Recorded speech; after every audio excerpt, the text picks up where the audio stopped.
Hello दोस्तों, नमस्कार। स्वागत है आपका अपने चैनल एमजेपी ग्रुप पर। मैं सुशील कुमार आज English grammar past indefinite class के साथ। दोस्तों, लास्ट क्लास में हमने प्रेजेंट इंडेफिनिट पढ़ाया था। आज बात करते हैं पास्ट इंडेफिनिट की। स्टार्ट करते हैं। सबसे पहले पहचान। पास्ट इंडेफिनिट की पहचान क्या होती है? पास्ट तो मतलब भूतकाल और इंडेफिनिट मतलब अनिश्चित। तो मतलब कोई काम निश्चित नहीं होता, आदत प्रकट हो सकती है इसमें। तो उसमें इसकी पहचान है, जो भी हिंदी सेंटेंस होगा, हिंदी वाक्य जो होगा, उसके लास्ट के जो लेटर होंगे उसमें ता था, ती थी, ते थे, आ, ई, ए, या था, ये थी, या था, ये थी, ये थे। इस तरह की पहचान होती है, इस तरह के वर्ड होते हैं। और यदि हम दूसरे तरीके से देखें तो भूतकाल में किसी कार्य के आदत प्रकट की जाती है। अब हम बात करते हैं इसकी हेल्पिंग वर्ब, सहायक क्रिया की। नेक्स्ट आगे की क्लास में हम हेल्पिंग वर्ब को सिर्फ HV से डिनोट करेंगे। इसकी हेल्पिंग वर्ब होती है डिड, चाहे सिंगुलर हो भले प्लूरल हो, मतलब एक वचन और बहुवचन दोनों के साथ में डिड का प्रयोग करते हैं। लेकिन इसका एक नोट पॉइंट है कि जो हमारे सिंपल सेंटेंस होते हैं, सिंपल सेंटेंस में डिड का प्रयोग नहीं करते हैं। मींस सिंपल सेंटेंस में हेल्पिंग वर्ब का प्रयोग नहीं करते हैं, बल्कि वर्ब की सेकंड फॉर्म, वी मतलब वर्ब की सेकंड फॉर्म का प्रयोग करते हैं। मैंने शॉर्ट में लिख दिया है। अब बात कर लेते हैं हम इनके सेंटेंस फॉर्मेट की। सिंपल सेंटेंस का फॉर्मेट इस तरह से होता है। सबसे पहले सब्जेक्ट, उसके बाद वर्ब की सेकंड फॉर्म, उसके बाद ऑब्जेक्ट, उसके बाद एटसेट्रा बचा हुआ। उसके बाद नेगेटिव सेंटेंस, देखो सिंपल सेंटेंस में बताया डिड का प्रयोग नहीं करते, वर्ब की सेकंड फॉर्म का प्रयोग करते हैं हम। और जब नेगेटिव इंटरगेटिव की बात करेंगे तो इनमें हेल्पिंग वर्ब डिड का प्रयोग होगा। लेकिन जब डिड का प्रयोग होगा तो डिड के साथ में वर्ब की फर्स्ट फॉर्म का प्रयोग करेंगे। इस बात का भी ध्यान करना है। जब डिड का प्रयोग होगा तो वर्ब की फर्स्ट फॉर्म का प्रयोग करेंगे डिड के साथ में। और जब सिंपल सेंटेंस होगा तो ना ही डिड का प्रयोग करेंगे, ना ही वर्ब की फर्स्ट फॉर्म का प्रयोग करेंगे, बल्कि वर्ब की सेकंड फॉर्म का प्रयोग करेंगे। नेगेटिव सेंटेंस में सबसे पहले सब्जेक्ट आएगा, उसके बाद डिड मतलब हेल्पिंग वर्ब, उसके बाद नॉट, उसके बाद वर्ब की फर्स्ट फॉर्म, उसके बाद ऑब्जेक्ट, उसके बाद एटसेट्रा।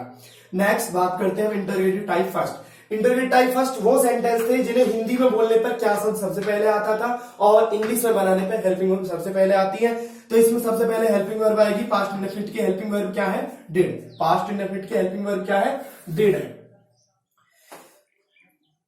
सबसे पहले हेल्पिंग वर्ब आएगी इंटरगेटिव टाइप फर्स्ट में, उसके बाद सब्जेक्ट आएगा, उसके बाद यदि प्रश्नवाचक सेंटेंस होने के साथ साथ नकारात्मक भी है, नेगेटिव भी है, इंटरगेटिव नेगेटिव सेंटेंस है, तो सब्जेक्ट के बाद नॉट आएगा। मतलब नहीं कि अंग्रेजी नॉट, सब्जेक्ट के बाद आएगी। यदि सेंटेंस सिर्फ प्रश्नवाचक है, नकारात्मक शब्द नहीं है, तो हम नॉट की अंग्रेजी वहां नहीं लिखेंगे, सीधा सब्जेक्ट के बाद वर्ब की फर्स्ट फॉर्म लिखेंगे। यदि नॉट है तो नॉट हमने इसलिए यहां बताने की कोशिश की है कि सब्जेक्ट और वर्ब के बीच में नॉट आएगा, उसके बाद वर्ब की फर्स्ट फॉर्म आएगी, नॉट के बाद ऑब्जेक्ट, फिर एटसेट्रा।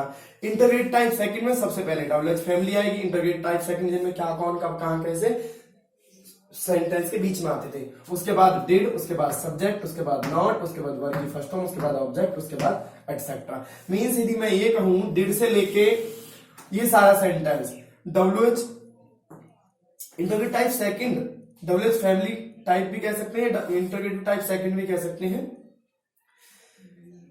इसमें WH फैमिली वर्ड के बाद सेम वो है जो ये है, उसके बाद नहीं, कभी नहीं या हमेशा वाले सेंटेंस में सब्जेक्ट ये सिंपल सेंटेंस की तरह बनेगा, कभी नहीं वाला भी और हमेशा वाला भी। हमेशा वाला सेंटेंस तो सिंपल सेंटेंस में हो सकता है, बट कभी नहीं वाला सेंटेंस नेगेटिव सेंटेंस में होगा। लेकिन इसमें डिड का प्रयोग नहीं करेंगे। नेवर के साथ में वर्ब की सेकंड फॉर्म का प्रयोग करते हैं, ऑलवेज के साथ में वर्ब की सेकंड फॉर्म का प्रयोग करते हैं। तो सबसे पहले इसमें सब्जेक्ट आएगा, उसके बाद नेवर या ऑलवेज में से कोई भी एक आएगा, जैसा जो भी सेंटेंस में होगा, उसके बाद वर्ब की सेकंड फॉर्म, उसके बाद ऑब्जेक्ट, उसके बाद एटसेट्रा। अब बात करते हैं कौन। कौन वाला सेंटेंस असल में तो इंटरगेटिव ही है, प्रश्नवाचक ही है, बट जब कौन का सेंटेंस होगा तो इसका फॉर्मेट बिल्कुल अलग है। सिर्फ प्रेजेंट इंडेफिनिट और पास्ट इंडेफिनिट दो में ही अलग है। नेवर वाला और हु वाला, इन दो में ही अलग है, बाकी तो सिर्फ आगे के सारे फिर आसान है और भी उनमें अलग नहीं है। नेगेटिव वाला, नेवर वाला नेगेटिव के साथ चला जाता है, हु वाला इंटरगेटिव टाइप सेकंड के साथ चला जाता है, आगे के जो टेंसेस है। लेकिन इनमें फिलहाल दो में अलग है। हु आएगा, हु के बाद वर्ब की सेकंड फॉर्म आएगी, डिड का प्रयोग नहीं होगा, डिड का प्रयोग नहीं होगा तो वर्ब की सेकंड फॉर्म होगी प्रयोग में, उसके बाद ऑब्जेक्ट, उसके बाद एटसेट्रा। यदि कौन भी है और नहीं भी आ रहा है, मतलब इंटरगेटिव हु के साथ में क्वेश्चन पूछकर नेगेटिव भी बना दिया, तब डिड का प्रयोग होगा, डिड का प्रयोग होगा तो फिर वर्ब की फर्स्ट फॉर्म आएगी, सेकंड फॉर्म नहीं आएगी। तो हु आएगा, हु के बाद डिड आएगा, उसके बाद नॉट, उसके बाद वर्ब की फर्स्ट फॉर्म, उसके बाद ऑब्जेक्ट, उसके बाद एटसेट्रा। अब हम एग्जाम्पल समझाते हैं। 9 एग्जाम्पल लिखे हैं आज मैंने। श्याम कल यहाँ आया था, या था आ रहा है दोस्तों, पहचान हो गई हमारी, पास्ट इंडेफिनिट का सेंटेंस है। फिर हमने देखा कोई इंफॉर्मेशन दी गई है, ना ही नकारात्मक है ना ही प्रश्न पूछा गया है, सिंपल साधारण है, तो साधारण है। हम ध्यान में हमने आइडिया लगाया कि हमारा साधारण सेंटेंस है, साधारण के फॉर्मेट से बनाएंगे। सबसे पहले सब्जेक्ट आएगा, तो सब्जेक्ट होने में श्याम, श्याम की अंग्रेजी आ गई। उसके बाद वर्ब की सेकंड फॉर्म, वर्ब क्या है, आया, आने की सेकंड फॉर्म क्या है, कैम।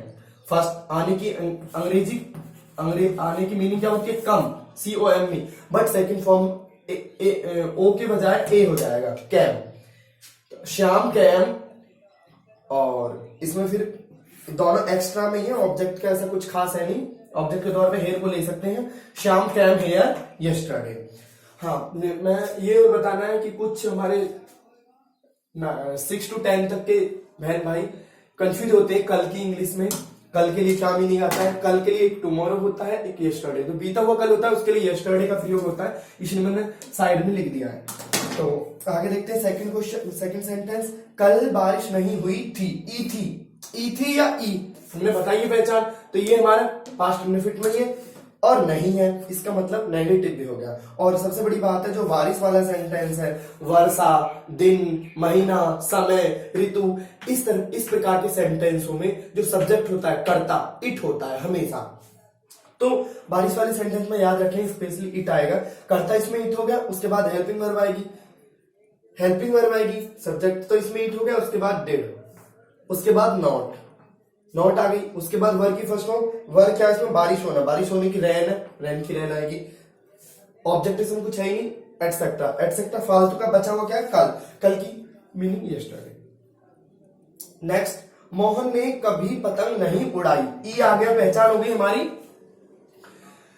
पास्ट इंडेफिनिट का है। और फिर हमने देखा कभी नहीं वाला मतलब नेवर फॉर्मेट में चला गया। नेवर फॉर्मेट क्या कहता है हमारा, सबसे पहले सब्जेक्ट, सब्जेक्ट कौन है इसमें, पतंग उड़ाने वाला कौन है, मोहन, उसके बाद नेवर या ऑलवेज। अब हमारा सेंटेंस में कभी नहीं है तो कभी नहीं की क्या आएगी, नेवर, मोहन नेवर, वर्ब की सेकंड फॉर्म, वर्ब क्या है इसमें, उड़ाना, उड़ाने की इंग्लिश मीनिंग क्या है, फ्लाई, फ्लाई की second form flip the, object क्या हमारा, पतंग, तो काइट आ जाएगा। देखो वर्ब की फर्स्ट फॉर्म, वर्ब की सेकंड फॉर्म, उसके बाद ऑब्जेक्ट, तो वर्ब हमारी फ्लू द, ऑब्जेक्ट क्या हमारे यहाँ, पतंग, तो काइट हो गया।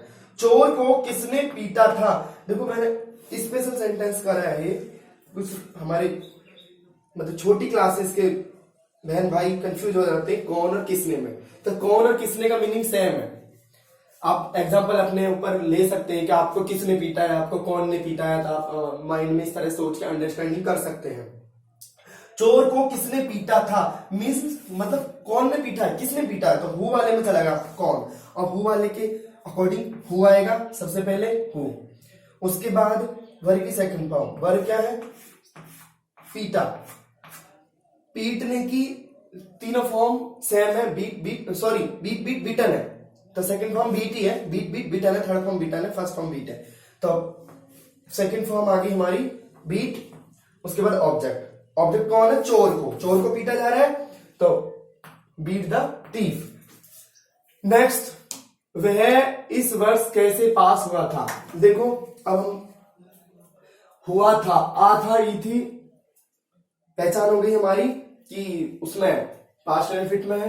फिर हमने देखा प्रश्न जो किया जा रहा है, प्रश्नवाचक शब्द मतलब इंटरोगेटिव वर्ड बीच में सेंटेंस के, तो बीच वाले में तो इंटरोगेटिव टाइप सेकंड है, इसमें सबसे पहले डब्ल्यूएच फैमिली आएगी, डब्ल्यूएच फैमिली कैसे की अंग्रेजी हाउ, उसके बाद डिड आ गई, उसके बाद सब्जेक्ट कर्ता कौन है इसमें, वह है, तो वह की अंग्रेजी ही आ गई, उसके बाद नॉट, हमने बोला यदि नकारात्मक भी है, यदि कैसे पास नहीं हुआ था तो यहाँ पे ही के बाद नॉट आ जाता, लेकिन यहाँ पे नेगेटिव है ही नहीं तो हम ये छोड़ देंगे। नेक्स्ट स्टेप हमारा वर्ब की फर्स्ट फॉर्म, वर्ब क्या है इसमें, पास होना, पास होने की पास, ऑब्जेक्ट क्या है, नहीं ऑब्जेक्ट इसमें कुछ नहीं है, ये दिस ईयर, इस वर्ष एक्सेट्रा के तौर पे पास दिस ईयर।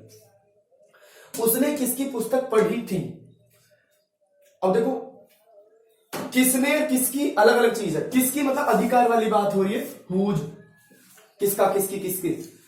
तो अब यहां पे मिस्टेक करते हैं बच्चे कि किसकी सिर्फ हुज की वर्ड मीनिंग लगा देंगे, हुज लगा देंगे, किसकी की वर्ड मीनिंग हुज, और बुक को अलग कर देंगे, जबकि सेंस लगाना है किसकी पुस्तक, किसकी पुस्तक दोनों वर्ड एक साथ आएंगे, किसकी पुस्तक, पुस्तक किसी एक की है, किसकी पुस्तक। तो एज ए जो वैसे तो इंटरगेटिव वर्ड है, लेकिन यदि हम दूसरे तरीके से देखें तो किसकी पुस्तक एज ए सब्जेक्ट का काम कर रहा है। तो सबसे पहले इंटरगेटिव वर्ड, यदि आप इंटरगेटिव के तौर पे देख रहे हैं इसे, WH family, whose book, whose book. उसके बाद डिड हेल्पिंग वर्ब, उसके बाद सब्जेक्ट, पढ़ने वाला कौन है, उसने, तो उसने की अंग्रेजी क्या होती है, ही, मतलब वह।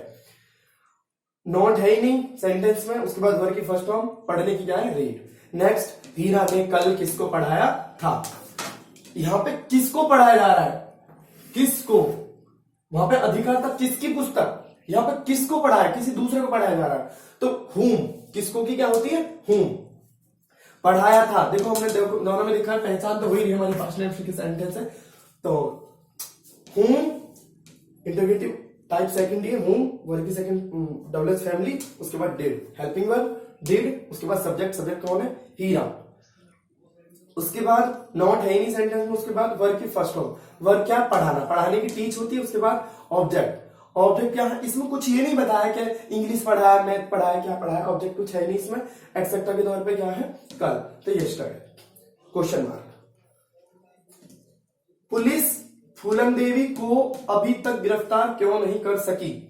हम ये भी कह सकते हैं कोरोना केस में जमात का जो मुखिया है मौलाना साद, पुलिस मौलाना साद को अभी तक गिरफ्तार क्यों नहीं कर सकी है, उसके ऊपर भी सेंटेंस दे सकते थे।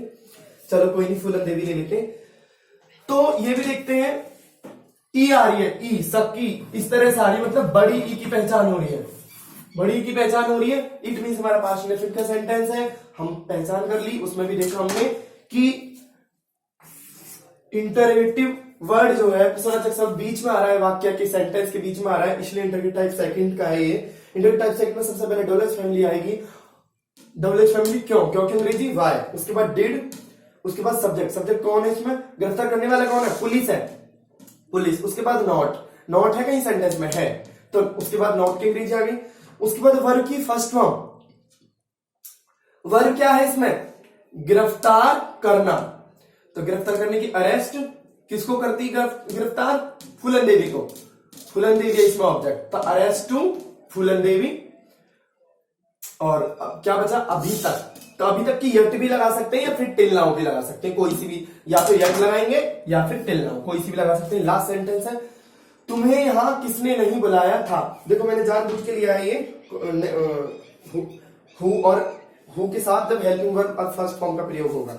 तुम्हें यहां किसने नहीं बुलाया था,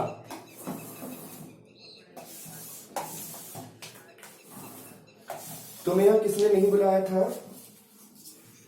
देखो इसमें किसने का अर्थ वही आ रहा है, कौन से, तुम्हें मतलब किसने नहीं बुलाया था, मतलब कौन ने नहीं बुलाया था। कौन वाले सेंटेंस में एज ए सब्जेक्ट काम करता है, और नहीं भी आ रहा है। जब हमने देखा किसने, कौन या किसने के साथ में नहीं आ रहा, तो समझ लो डिड और हेल्पिंग वर्ब की फर्स्ट फॉर्म के साथ बनेगा।